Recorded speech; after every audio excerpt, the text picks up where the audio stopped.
आ जाओ आ जाओ आ जाओ। हाल ही में हमारे देश के प्रधानमंत्री नरेंद्र मोदी जी का जितना विरोध मणिपुर में हुआ है, उनके पूरे कैरियर में उतना विरोध उनका कहीं नहीं हुआ होगा। मोदी जी के जाने से पहले ही मणिपुर की 43 भाजपा के कार्यकर्ताओं ने एक साथ इस्तीफा दे दिया है और ये बात जंगल में आग की तरफ फैल रही है। मोदी जी के जाने से पहले बीजेपी की वहां की तैयारी कुछ इस प्रकार थी और मोदी जी के जाने के बाद वहां की तैयारी कुछ इस प्रकार हो गई है। मोदी जी 2023 के बाद पहली बार मणिपुर जा रहे हैं। यह सच में बहुत अजीब लगता है, लेकिन हमारे देश के किसी भी नेता को, चाहे वो मुख्यमंत्री हो या प्रधानमंत्री हो, मणिपुर आपके ही देश में आता है, आपका ही एक भाग है। कम से कम वहां प्रधानमंत्री को अब तक 50 बार जाना चाहिए था। मोदी जी जितना बार अमेरिका चले गए, रूस, जर्मनी, जापान चले गए, उतना बार मणिपुर नहीं जा पाए। और यही कारण है कि मणिपुर में जबरदस्त विरोध देखने को मिला है। एक ऐसा विरोध कि मोदी जी ने कल्पना भी नहीं किया होगा। और लोगों का गुस्सा मोदी जी के ऊपर तब भड़क गया कि जब मोदी जी ने घंटों लंबी स्पीच दी और उसमें जो उन्हें सुनना था वो उन्होंने नहीं कहा।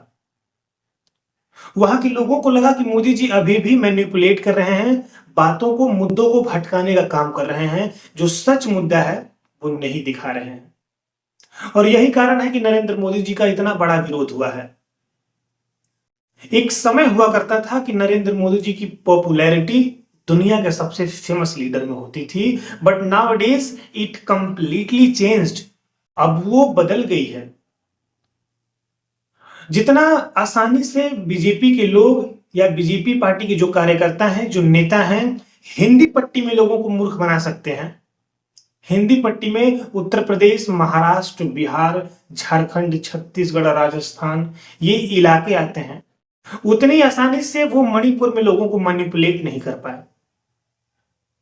उन लोगों ने भी अपने दिमाग में सोचा होगा इस बात को कि नरेंद्र मोदी जी जाएंगे तो मामला कंट्रोल में आ जाएगा, बट कंट्रोल में आने का मामला कोई नाम ही नहीं ले रहा है। मामला और ये है कि मोदी जी के जाने की वजह से अशांति और बढ़ गई मणिपुर में। जो पहले लोग विरोध प्रदर्शन कर रहे थे, अब वो उग्र प्रदर्शन कर रहे हैं। और दिक्कत तब हो गई जब उनके ऊपर लाठी चार्ज हो गया। मोदी जी के जाने से पहले कुछ लोगों ने बहुत जबरदस्त विरोध किया था और पुलिस ने उनको लाठी डंडों से मारपीट के हटा दिया। और यही कारण था कि वहां के लोग और भी एग्रेसिव हो गए हैं।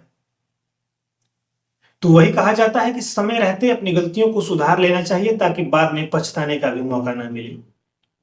Modi ji know very well कि उन्होंने मणिपुर को क्या दिया है। और सच बात है, क्यों मणिपुर के लोग मोदी जी का स्वागत करें भाई? क्योंकि जब उन्हें मोदी जी की आवश्यकता थी, जब वो लोग जल रहे थे, जब वो लोग मल रहे थे, जब वो लोग मर रहे थे, उस वक्त नरेंद्र मोदी जी वहां नहीं गए दोस्तों। तो आज जाकर क्या कर लेंगे? अब वहां के लोगों को लगता है कि मोदी जी वोट मांगने आए हैं, बिहार में इलेक्शन है, बहुत जगह चुनाव आने वाले हैं, यही कारण है कि मोदी जी आज यहां आए हैं, और ना मोदी जी यहां पे नहीं आने वाले थे। लेकिन ये सच है, काफी हद तक ये ठीक भी दिखता है।